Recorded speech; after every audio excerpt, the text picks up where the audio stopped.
राम जी। और कैसे हो सर? सारे ठीक हो? सर जी बहुत जल्दी उठ गया था, 3:15 उठ गया था। और बहुत ही गहरी साधना लगी थी। हमारी साधना भी ज़रा हटके है। ईश्वर अंदर फील होता है हमें, परमात्मा हमें हमारी भावना में, हमारे रोम रोम में फील होता है। और एक करुणा में हृदय, एक यूँ कहो रोता हुआ हृदय मानवता के लिए रोता हुआ हृदय सामने आ जाता है। कहते ना परमात्मा अंतिम में तो, बड़े रूप में तो प्रेम रूप में है, आनंद रूप में है, जहाँ पर एक ही भाव है, सभी सुखी हों, सभी निरोगी हों, परमात्मा सबको लंबी उम्र दे, हरिओम। तो वो जो हम्बलनेस है ना, जो प्रेम है, जो करुणा है, करुणा, वो भाई साहब बहुत हृदय से फूटती है भाई। साधना के बाद जो है ना, बहुत फूटती है। तो ईश्वर का इशारा है। अब आप कहोगे यार पता नहीं क्या प्रचार कर रहा।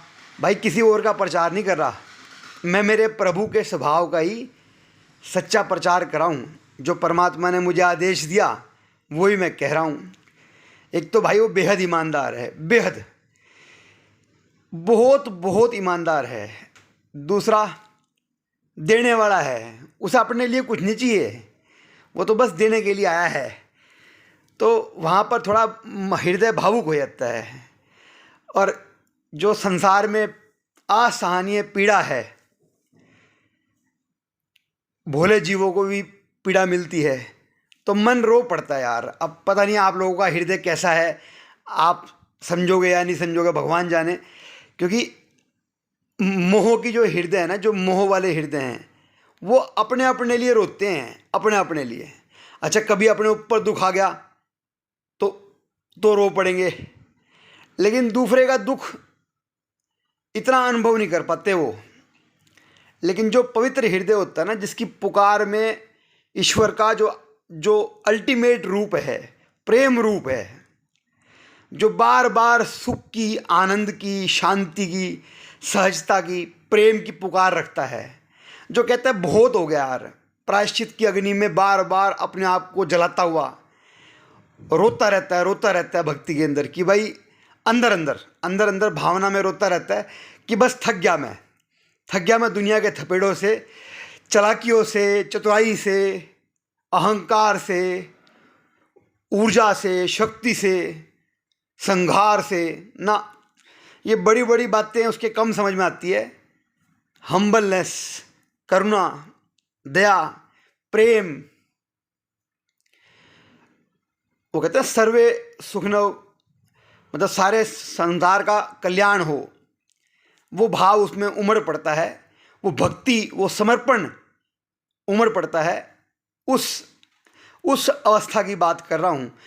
आप शायद साधना करते नहीं, शायद आप समझोगे नहीं, पर जो जीव साधना करते हैं उनके लिए मैं कह सकता हूँ, भाई ये अवस्था जब तक नहीं बनती आपकी, तो इंतज़ार करना, अपने आप को साधने की कोशिश में चलते रहना, चलते रहना।